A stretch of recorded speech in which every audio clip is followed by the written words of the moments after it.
성경 말씀은 열왕기상 17장 17절에서 24절 말씀입니다. 봉독해 드리겠습니다.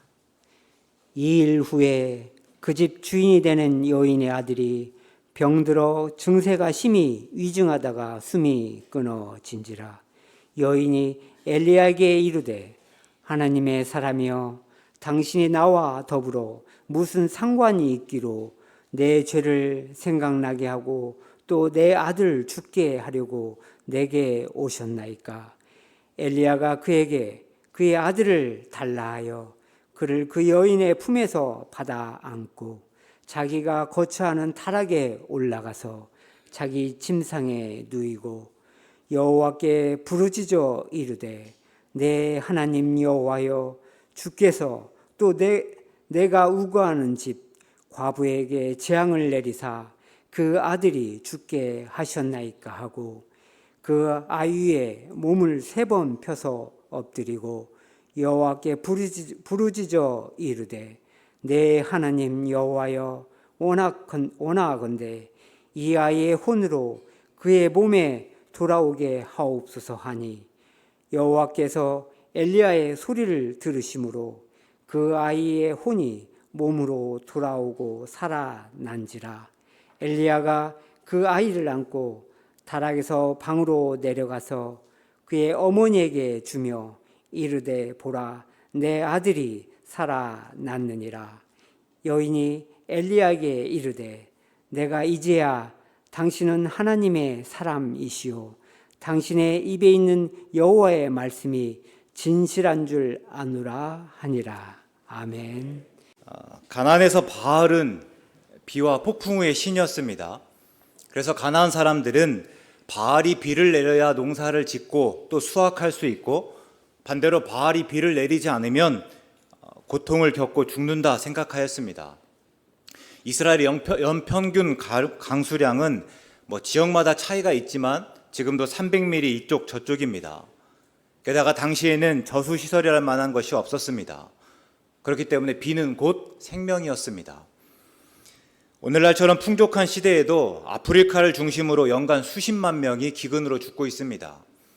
기근의 범위를 조금 더 넓혀 기근으로 인한 영양 실족까지 포함하면 수백만 명입니다. 그러니 그때는 얼마나 오죽했겠습니까? 그래서 바알은 비와 폭풍의 신을 넘어서 생명을 주관하는 신으로 여겨지기까지 했습니다. 근데 이런 모습을 보다 보면 하나님께서 얼마나 기가 차셨겠습니까? 하나님은 세상을 지으셨을 뿐만 아니라 세상을 자기의 뜻대로 운영하시는 분입니다. 그래서 홍수가 끝나고 노아가 하나님께 제사를 드렸을 때 하나님께서 말씀하시기를 다시는 사람으로 말미암아 땅을 저주하지 않겠다, 그렇게 약속하여 주셨습니다. 그러면서 덧붙여 하셨던 말씀이 창세기 8장 22절의 말씀입니다. 땅이 있을 동안에는 심음과 거둠과 추위와 더위와 여름과 겨울과 낮과 밤이 쉬지 아니하리라. 하나님께서 이렇게 말씀하신 거는요, 이 모든 일들을 다 하나님이 주관하신다 하시는 의미입니다. 제가 얼마 전 말씀드렸듯이 하나님께서는 정교한 시계처럼 세상을 만드시고 그저 태엽을 감아놓은 채 나몰라라 하시는 분이 아닙니다. 시편 104편 14절에서 시인의 고백을 따라 한번 말해보면요, 하나님은 가축을 위한 풀과 사람을 위한 채소를 자라게 하시며 땅에서 먹을 것이 나게 하신다 말씀하고 있습니다. 그러니까 하나님께서 그냥 굵직굵직한 일뿐만 아니라 가축을 위한 풀이 자라고 사람을 위한 채소를 자라게 하시는 일까지 관여하시며 오늘 또 세상을 운영해 나가신다 하시는 거예요. 또 에베소서 1장 11절에서 바울의 표현대로라면요, 하나님은 모든 일을 그의 뜻의 결정대로 일하신다 하는 것입니다. 말 그대로 모든 일이에요. 모든 일이 하나님의 뜻의 결정대로 이루어 가신다 하시는 의미입니다. 또 바알이 마치 사람의 생살 여탈권을 쥐고 있는 것처럼 여기는 것도 당황스럽기 짝이 없습니다. 우리 신명기 32장에서 하나님께서 말씀하셨는데요, 39절의 말씀입니다. 이제는 나 곧 내가 그인 줄 알라. 나 외에는 신이 없도다. 나는 죽이기도 하며 살리기도 하며 상하게도 하며 낫게도 하나니 내 손에서 능히 빼앗을 자가 없도다 하십니다. 그러니까 하나님께서 하시는 것이요, 상하게도 하고 죽이기도 하고 살리기도 하며 상하게도 하고 낫게도 한다. 이 모든 것이 다 하나님의 손 안에 있다 말씀하시는 거예요. 그러고 보면 하나님께서는 바알을 열등한 신이라고 말씀하시는 것이 아닙니다. 하나님 외에는 신이 없다 하시는 거고, 그래서 바알은 신이 아니다, 다만 우상에 불과하다 하시는 말씀입니다. 그런데 그런 우상에게 무슨 생사여탈권이 있겠습니까? 그것은 하나님의 고유한 권리입니다. 그런데 이스라엘이 지금 바알을 마치 하나님인 것처럼 여기면서 숭배하고 있습니다. 이 하나님께서는 누가 하나님인지를 똑똑히 알려주시겠다 하였습니다. 그래서 하나님의 명령을 들은 엘리야가 선포하였습니다. 내가 섬기는 이스라엘 하나님 여호와께서 살아계심을 두고 맹세하노니 내 말이 없으면 수년 동안 비도 이슬도 없을 것입니다. 이렇게 선포하고 엘리야는 곧바로 그리 시냇가로 숨어들었습니다. 아침 저녁으로 까마귀가 가져다준 떡과 고기를 먹었습니다. 그런데 이제는 그리 시냇가까지 다 말라버리자 이제는 하나님께서 엘리야를 사르밧에 있는 남편을 여인 여자에게로 보냈습니다. 엘리야가 그 여자에게 떡을 요구하자 여자가 자신의 상황을 설명하였습니다. 내게 떡이 없습니다. 다만 통에 가루 한 움큼과 병에 기름 조금뿐인데 안 그래서 그것으로 음식을 만들어 먹고 또 아들과 함께 먹고 그 후에는 죽으려던 참이었습니다. 그 말을 들었는데도 엘리야는 아랑곳하지 않고 다 알겠으니까 나 먼저 먹게 하라 이렇게 이야기합니다. 그리고 그 여자가 그 말대로 하자 통에 가루가 떨어지지 않았고 병에 기름이 없어지지 않았습니다. 그리고 이제 그 일 이후로 엘리야는 그 여자의 집에 머물렀습니다. 이제 보면은 그때의 일인데요, 과부의 아들이 병들어 위중하더니 죽고 말았습니다. 그러고 나서 이제 여자가 엘리야에게 말하였습니다. 하나님의 사람이여, 당신이 나와 더불어 무슨 상관이 있기로 내 죄를 생각나게 하고 또 내 아들을 죽게 하려고 내게 오셨습니까? 하는 거죠.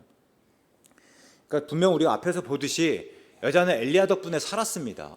그리고 또 엘리야 덕분에 지금까지 살고 있습니다. 그런데 아들이 죽으면서 그 모든 것들을 다 잊었습니다. 다만 엘리야가 오면서 하나님이 자기를 주목하였고 자기의 죄를 발견하였고 그 죄로 아들을 벌하셨다 이렇게 생각합니다. 그러니까 엘리야가 오기 전까지 여자는 하나님과 아무런 상관이 없었습니다. 여자도 하나님을 몰랐지만 하나님도 여자에게 관심을 보이지 않았고, 그래서 여자에게 죄가 있다고 하지만 그것이 아무런 문제가 되지 않았습니다. 그런데 엘리야가 여자의 집에 오게 되면서 하나님께서 그 집을 주목하고 보았고, 그리고 그 여자의 죄를 발견하였고 그 죄값에 따라서 그 아들을 죽였다 하는 겁니다. 억지스럽습니다. 그런데 이게 당시 사람들의 생각이었고 또 우리가 이 여자의 마음을 얼마큼 헤아릴 수 있습니다. 아들이 죽었는데 어미가 어떻게 제정신일 수 있겠습니까? 아들이 죽었는데 어미가 얼마나 교양 있게 말해야만 합니까? 제 요즘 둘째가 이제 영어를 배우면서 또 단어를 외우고 그러다 보니까 조금 보이고 들리는 게 있나 봅니다. 그래서 이제 remember me 뭐 이런 것들을 배우는데요. 그러고 나니까 이제 그 영화 보면서 봤던 이게 디즈니사에서 나온 그 애니메이션 코코의 주제곡이 remember me 뭐 이렇게 되거든요. 이제 그게 조금 이해가 되나 봐요. 그래서 그 말 보고 기억해줘 이제 이렇게 연관이 되는 것 같은데요. 그러면서 이제 갑자기 물었습니다. 아빠, remember me면 기억해줘 이렇게 번역했는데 이 정확하게 나를 기억해줘인데 왜 그냥 기억해줘만 했냐 하는 거예요. 뭐 가만히 생각해 보면요, 그냥 배운 티 좀 내려고 하는 거예요.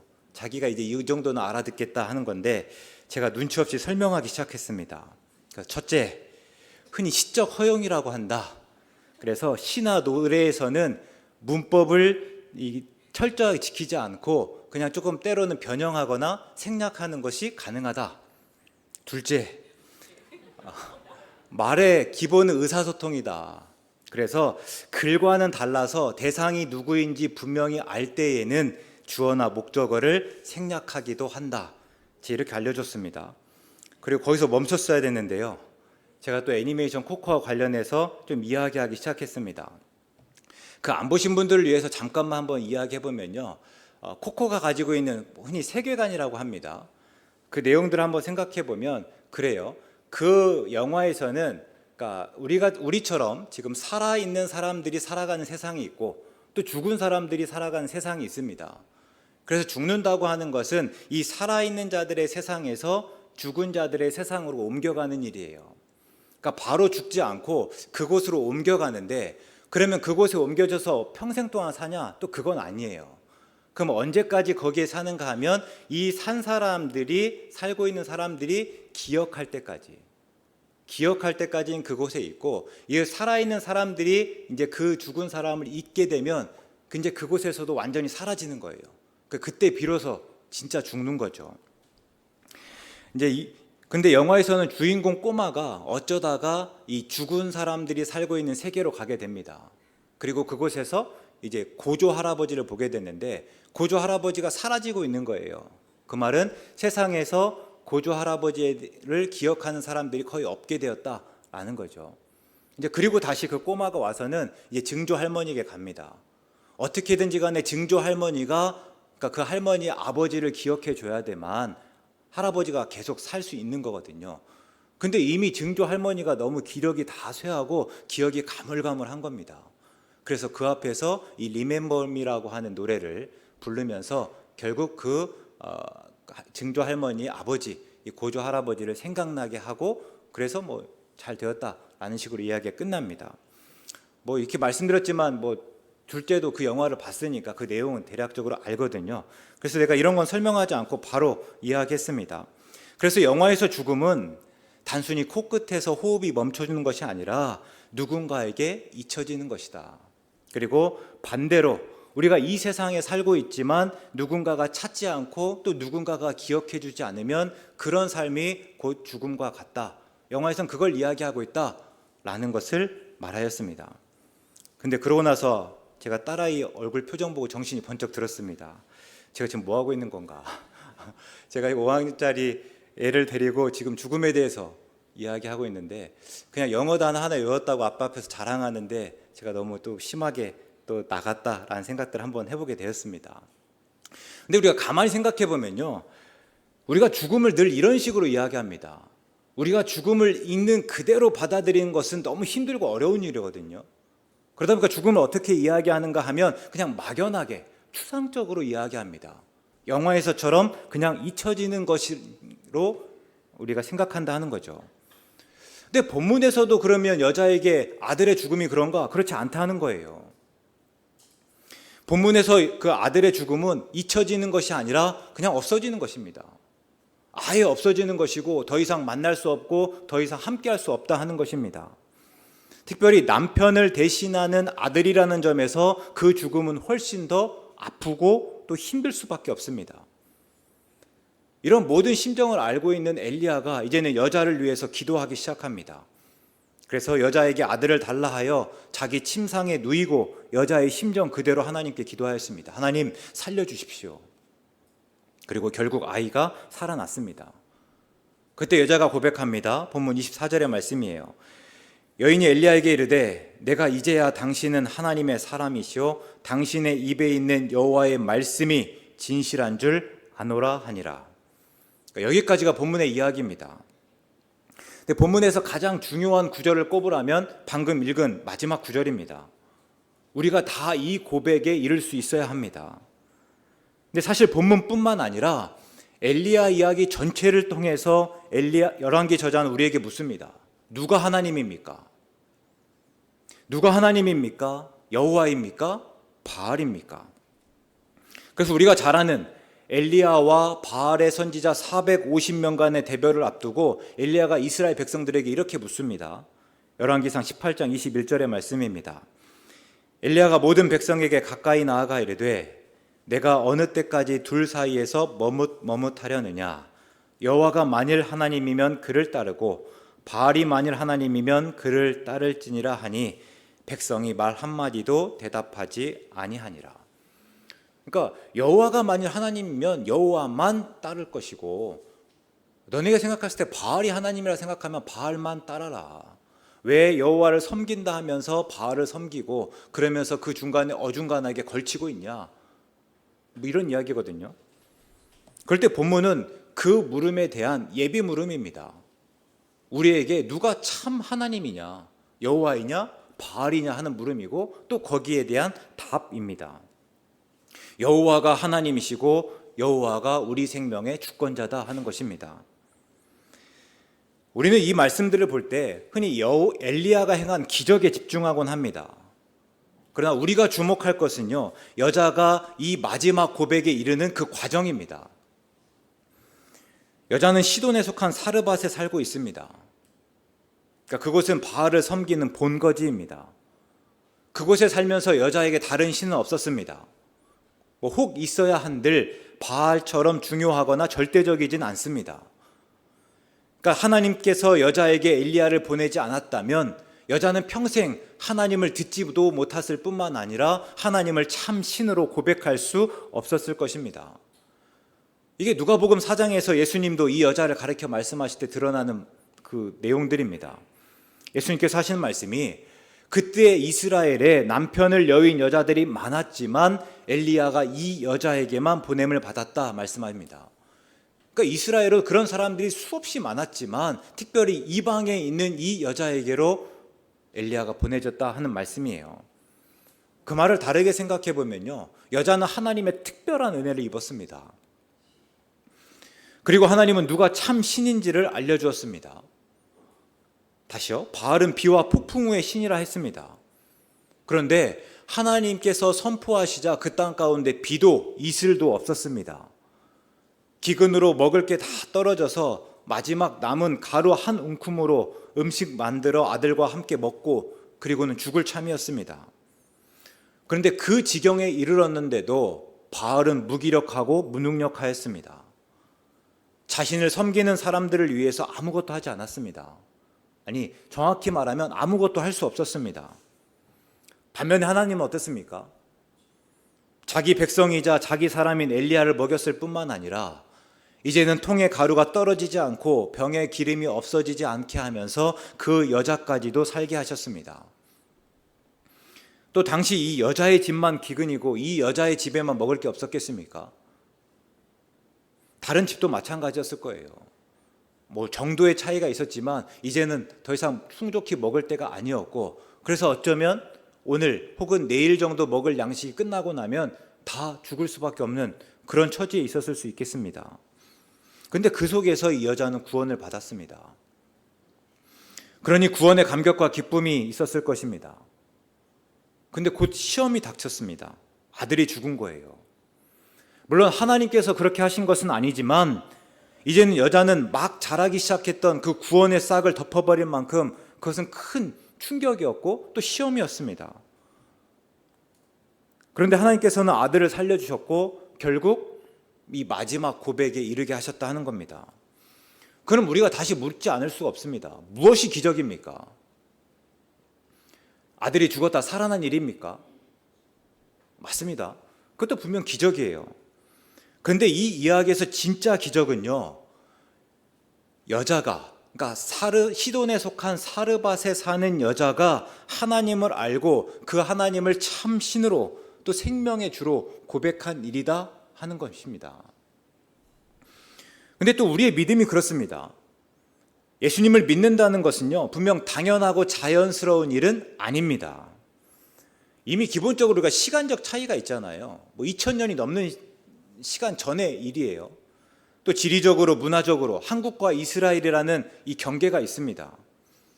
이런 것들은 차치하고 나서라도 하나님은 우리에게 보이지 않는 분입니다. 신의 광야에서 이스라엘 백성이 왜 송아지 형상을 만들었습니까? 또 예수님이 제자들에게 나타나셨고 제자들이 우리가 주를 보았다 하는데 도마가 왜 그 말을 믿지 못했습니까? 왜 그 손의 못자국을 보고 내 손가락을 그 못자국에 넣으며 내 손을 그 옆구리에 넣어보지 않고는 믿지 않겠다라고 으름장을 놓았습니까? 그만큼 보이지 않는 하나님을 믿는다 하는 것은 어려운 일이기 때문입니다. 또 예수님을 믿지만 우리는 예수님을 믿는 내내 시험을 겪습니다. 우리가 한번 아브라함을 한번 떠올려 보겠습니다. 하나님께서 아브라함에게 나타나서 이르시기를 고향과 친척과 아버지의 집을 떠나 내가 내게 보여줄 땅으로 가라 하셨습니다. 아브라함이 그대로 했습니다. 그래서 바랄 수 없는 중에 바라였고 보이지 않았지만 그대로 행하였습니다. 그래서 복을 받았고 100세의 아들을 낳는 은혜를 입었습니다. 너무나 기뻤습니다. 그런데 하나님께서 그 아들을 다시 내놓으라고 합니다. 그냥 데려가시는 것도 아니고요. 그 아들을 칼로 죽이고 불에 태우라 말씀하셨습니다. 그 말씀을 어떻게 들어야 됩니까? 아무리 아브라함이라 한들 과연 그 말을 듣고 하나님은 여전히 하나님입니다 이렇게 고백할 수 있었겠습니까? 그런데 우리가 예수님을 믿으면서 이런 비슷한 일을 겪습니다. 오늘도 예수님을 믿을 때에 하나님께서는 우리에게 우리가 다 이해하지 못하고 다 받아들이지 못하는 일들을 요구하실 때가 있다 하는 거예요. 또 욥을 한번 보겠습니다.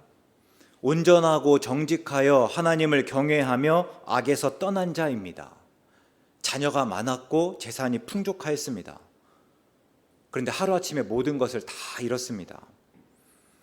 그리고 욥은 머리끝부터 발끝까지 종기가 났고 또 그 옆에 있던 아내는 떠나버렸습니다. 욥기 저자는 1장과 2장에서 왜 이런 일이 일어났는지 우리에게 알려주지만 정작 욥은 처음부터 끝까지 그 이유를 알지 못합니다. 그러니까 이유를 알지 못한 채 그 모든 일을 다 감당하는 거예요. 근데 사실 우리가 겪는 모든 일이 이와 같지 않습니까? 모든 일이 원인과 결과에 따라 생깁니까? 우리에게 종종 안 좋은 일이 일어나는데 그 안 좋은 일에 분명한 이유를 가지고 있습니까? 왜 이런 일이 일어나는지 우리가 다 압니까? 그렇지 않습니다. 그냥 잘 나가다가도 하루아침에 망하기도 하고요. 건강하다가 갑자기 병에 걸려 죽기도 합니다. 뜻하지 않은 사고를 당하는 일이 우리 주위에서도 얼마나 많습니까? 전도자가 이런 삶을 관찰하고 전도서 3장에서 때에 관해서 이야기합니다. 삶은 날 때가 있고 죽을 때가 있다 하면서 운을 떼는데요. 거기서 여러 가지 때에 관한 얘기를 조금 추려서 몇 가지만 한번 말해보면 심을 때가 있고 심은 것을 뽑을 때가 있고 헐 때가 있고 세울 때가 있고 울 때가 있고 웃을 때가 있고 슬퍼할 때가 있고 춤출 때가 있고 찾을 때가 있고 잃을 때가 있고 지킬 때가 있고 버릴 때가 있고 찢을 때가 있고 꿰맬 때가 있고 사랑할 때가 있고 미워할 때가 있고 전쟁할 때가 있고 평화할 때가 있다 합니다. 그런데 이렇게 때가 있는데요. 문제는 우리가 그 때를 다 알지 못한다는 거예요. 그저 하나님께서 그 때를 아시고 하나님께서 알맞게 그 때를 운영해 나가신다 하는 겁니다. 우리는 그런 삶 속에서 예수님을 믿습니다. 웃고 춤추고 사랑할 때뿐만 아니라 울고 슬퍼하고 미워할 때도 예수님을 믿습니다. 그러니까 우리의 처지와 형편이 좋지 않고 삶의 무게가 너무 커서 그 예수님의 은혜를 다 덮어버릴 그때조차 우리가 예수님을 믿는 믿음을 붙잡고 놓지 않는다 하는 겁니다. 삶에서 어떤 기적을 경험했는지 모르겠지만요. 이거야말로 진짜 경험 아닙니까?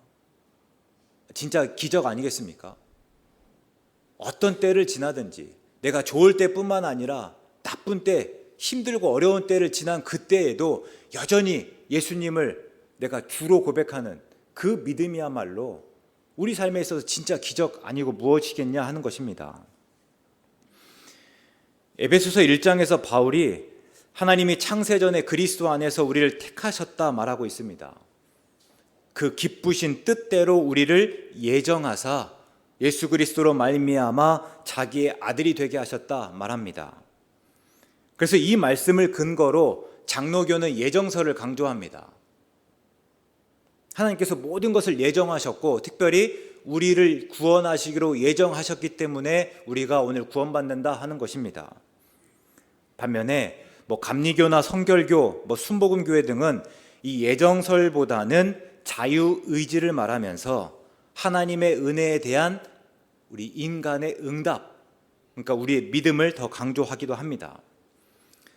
단순히 이런 신학적인 입장을 따지려는 것이 아니에요. 다만 우리가 바울이 그러면 왜 이렇게 고백하였을까 한 번쯤 생각해 보자는 거예요. 왜 그랬을까요? 조금만 생각해 보면 금방 알게 됐는데요. 내가 어떻게 예수님을 주로 믿었고 구원받았고 사도가 되었을까를 따지다 보니까 하나님께서 창세전에 나를 택하셨고 하나님이 예정하셨기 때문이다 라고 답할 수밖에 없더라 하는 것입니다. 우리가 잘 아는 대로요, 바울은 다메섹으로 가는 길에 호련히 하늘로부터 빛이 그를 둘러 비추는 경험을 하였습니다. 바울이 그때 땅에 납작 엎드러져서 들어보니까 자기를 부르면서 내가 어찌하여 나를 박해하느냐 하는 소리를 듣습니다. 그래서 바울이 물었습니다. 주여 누구십니까? 그 대답입니다. 나는 내가 박해하는 예수라. 맞아요. 그러니까 예수님께서도 직접 말씀하셨듯이 바울은 예수님을 주로 고백하는 교회를 박해하였습니다. 그리고 본인의 깨달음대로 죄인 중에 괴수였습니다. 근데 어떻게 그런 바울이 예수님을 주로 믿고 또 구원받을 수 있었습니까? 앞장서서 예수님을 박해하던 자를 하나님께서 왜 부르셨고 그런 자기를 그 예수님을 주로 고백할 수 있도록 만드셨는가? 그래서 내가 어떻게 구원에 이룰 수 있었는가 하는 물음입니다. 게다가 자기는 사도까지 되었어요. 예수님을 박해하는 자가 이제는 예수님을 전하는 자가 되었다 하는 겁니다. 어떻게 그럴 수 있었을까? 아무리 생각해봐도 이거는 하나님의 예정이 아니면 도저히 설명할 수 없는 기적이다 하는 거예요. 우리가 이해할 수 있지 않겠습니까? 본문의 여자에게 우리가 간증을 요청한다면 아마 바울처럼 고백하였을 것입니다. 내가 어떻게 하나님을 알게 되었고 또 구원을 얻었는지는 하나님만이 아십니다. 그것이 하나님의 뜻이고 하나님의 계획이었기 때문입니다. 이렇게 고백하지 않았겠습니까? 근데 우리의 가정이 또 이와 같지 않습니까? 내가 구원받기 위해서 한 일이라고는요, 정말 눈꼽만큼도 없습니다. 우리 복음은 굉장히 단순합니다. 하나님이 세상을 사랑하셔서 독생자이신 예수님을 내어주셨습니다. 그리고 그 예수님은 우리 죄를 대신해서 십자가에 달려 죽으셨습니다. 그러나 사흘 만에 부활하심으로 죽음을 이기셨습니다. 우리는 예수님을 믿음으로 구원을 받습니다. 그리고 부활의 첫 열매이신 예수님을 따라서 우리도 부활하여 영생을 누립니다. 이게 복음이에요.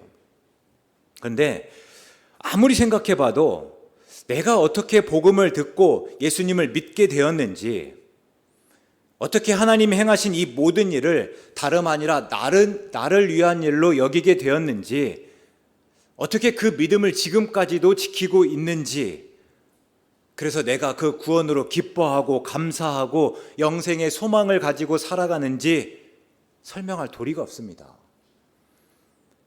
다만 모든 것이 하나님의 은혜일 뿐입니다. 그러고 나니 하나님이 창세전에 나를 택하셨고 하나님이 예정하셨다는 그 바울의 고백을 이제 비로소 이해할 수 있는 거예요. 우리의 결단이나 우리의 자유의지가 들어설 여지가 없습니다. 다 모든 것이 하나님의 뜻대로, 하나님의 계획대로, 하나님의 예정대로 다 이루어진 일이에요. 우리 삶은 만만치 않고 팍팍합니다. 그래서 우리는 본문에서 죽은 아들이 살아난 것과 같은 기적을 바랍니다. 저는 하나님께서 우리에게 그 기적 주실 줄 믿습니다. 그래서 제가 성도님들 위해서 기도할 때마다 그 기적 주시라고 기도합니다. 하나님, 우리에게는 기적이지만 하나님께서는 그거 아무것도 아니시잖아요. 그 기적 베풀어 주시옵소서. 오늘 또 성도님들이 기도하는 많은 기도 제목 가운데 하나님 그 기적을 경험하게 해주십시오. 이게 제 기도입니다. 마태복음 6장에서 예수님께서도 말씀하시지 않았습니까? 26절입니다. 공중의 새를 보라, 심지도 않고 거두지도 않고 창고에 모아들이지도 아니하되 너희 하늘 아버지께서 기르신다. 28절과 30절의 말씀입니다. 들의 백합화가 어떻게 자라는가 생각하여 보라. 수고도 아니하고 길쌈도 아니하느니라.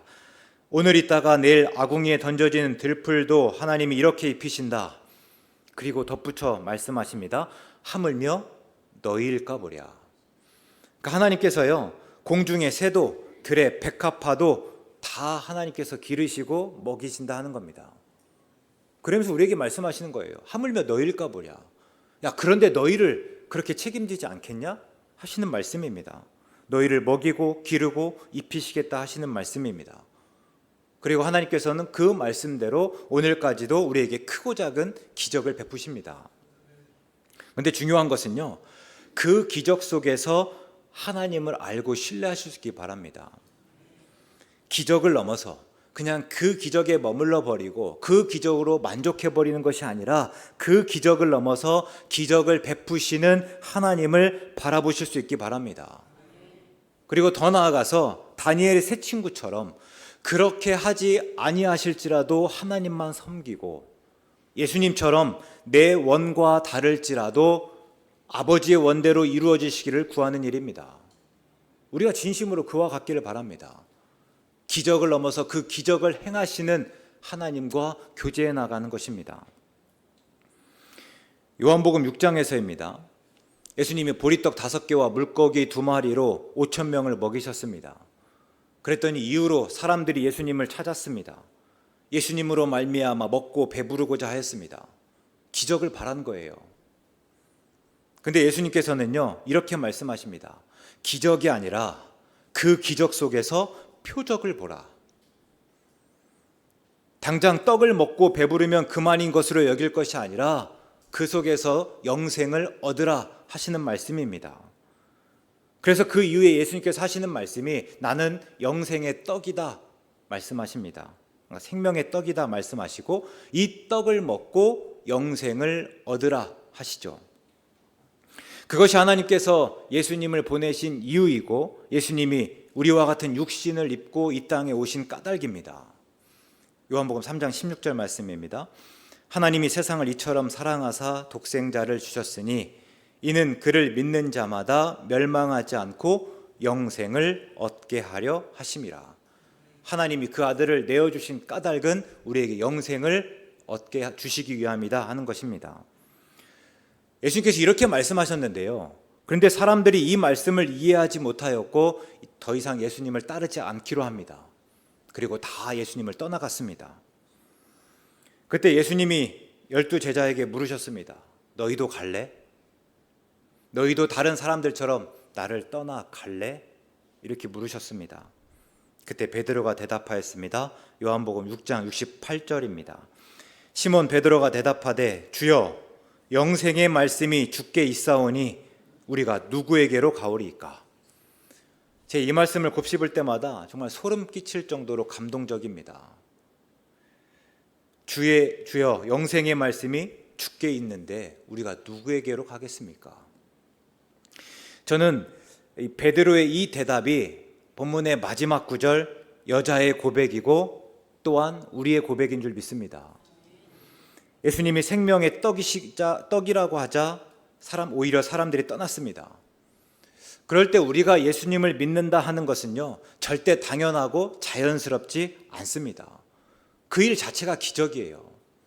그럴 때 그 기적으로 기뻐하실 수 있기 바랍니다. 하나님은 창세전에 우리를 택하셨습니다. 그리고 그 기쁘신 뜻대로 우리를 예정하신 그 하나님의 사랑이 오늘까지도 우리를 예수님의 은혜로 인도하십니다. 그렇다면 그 인도하심으로 감사하시기 바랍니다. 그래서 그 기쁨과 그 감사가 넘치는 우리 모두 되시기를 주의 이름으로 축원합니다. 사랑의 하나님, 우리를 이처럼 사랑하셔서 독생자를 주시고 우리 죄를 위한 화목제물로 삼으셔서 우리를 구원하여 주시니 참 감사합니다. 세상에는 여전히 그 사랑을 알지 못하고 그 예수님의 은혜를 고백하지 못하는 사람들이 많지만 그러나 우리는 그 사랑을 알고 그 은혜로 기뻐하게 하시니 또한 감사합니다. 우리가 하나님의 사랑과 예수님의 은혜로 늘 감사하게 하시고 그래서 더 하나님을 찬송하며 전심으로 예배하겠습니다. 우리를 도우시고 인도하여 주시옵소서. 예수님의 이름으로 기도드립니다. 아멘.